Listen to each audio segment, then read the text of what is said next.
Selamat siang untuk kita semua.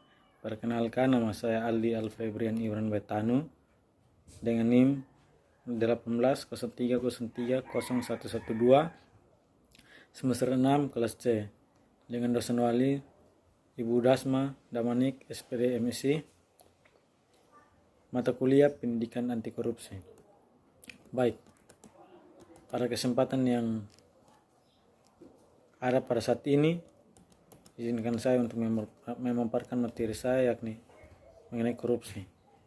Korupsi yang kata lainnya koruptor, yang bermakna merusak, menggoyahkan, memutar balik, dan sebagainya. Secara harfiah, korupsi adalah perilaku pejabat politik, baik politikus maupun pegawai negeri, yang secara tidak wajar dan tidak legal untuk memperkaya diri atau memperkaya mereka yang dekat dengannya dan menyalahgunakan kekuasaan publik yang dipercayakan kepada mereka. Ada beberapa sebab terjadinya korupsi. Menemukan dalam penelitian bahwa penyebab terjadinya korupsi di Indonesia adalah sebagai kelemahan moral, sebagai tekanan ekonomi, dan juga hambatan struktur administrasi, dan juga hambatan struktur sosial. Sebab lainnya yang sudah menjadi pengetahuan umum adalah perumusan undang-undang yang sangat sempurna mengenai administrasi dan hambatannya yang tidak luas. Tradisi yang menambah penghasilan sudah biasa terhadap tindakan korupsi, di mana contohnya seperti suap menyuap dan sebagainya. Yang pertama, pembahasan mengenai korupsi dalam perspektif sosial. Menurut pendapat dari seorang sosiologi legendaris, Khaldun, ia mengatakan bahwa korupsi adalah nafsu untuk hidup mewah dalam kelompok yang memerintah untuk memenuhi belanja, memewahkan kelompok yang memerintah terkait dengan urusan-urusan korupsi. Sebab-sebab lain merupakan efek lanjutan yang diperoleh oleh korupsi, menguasai menyebabkan kesulitan ekonomi sehingga mereka melakukan tindakan korupsi.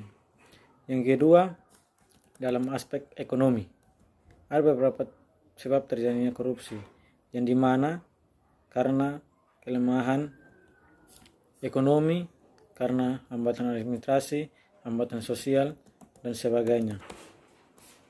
Dalam situasi masyarakat dituntut untuk harus memiliki atau memenuhi kebutuhan sehingga mereka berinisiatif untuk korup atau korupsi.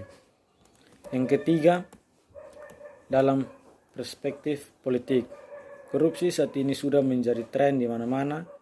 Yang melakukan korupsi pun sudah tidak mengenal kelas atau strata lagi, mulai dari level menteri sampai pada level kepala desa.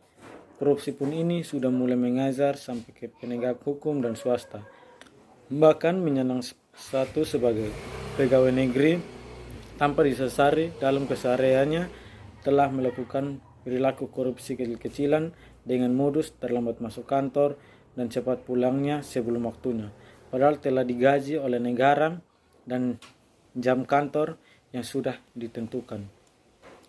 Perilaku korup memang sudah merugikan dan sudah menjadi kanker ganas stadium 4 yang susah untuk disembuhkan dan sudah semakin parah di Indonesia kita ini. Nah, yang sangat ironis memang ketika melihat sumber daya alam Indonesia yang melimpah ruah dibandingkan dengan negara-negara lain, sehingga orang memanfaatkan situasi tersebut. Yang berikut dampak dari perilaku korupsi ini adalah berdampak pula pada sektor ekonomi kita tentunya dan sektor publik. Yang berikut, korupsi dalam perspektif budaya. Diakui bahwa budaya korupsi sudah memudaya dalam tata kelola pemerintah kita, bahkan sudah memudaya di tengah-tengah sebagian masyarakat, sehingga untuk mengikisnya memang diperlukan upaya yang sangat ekstra dan kesungguhan yang luar biasa. Karena di negeri yang indeks korupsinya tinggi, maka rakyat jelata karena hak-haknya sebagai warga negara dimakan oleh kekuasaan para pejabatnya. Nah, ada dari faktor budaya tersebut kini Terlepas dari semua pendapat tersebut bahwa korupsi menghancurkan peradaban suatu bangsa.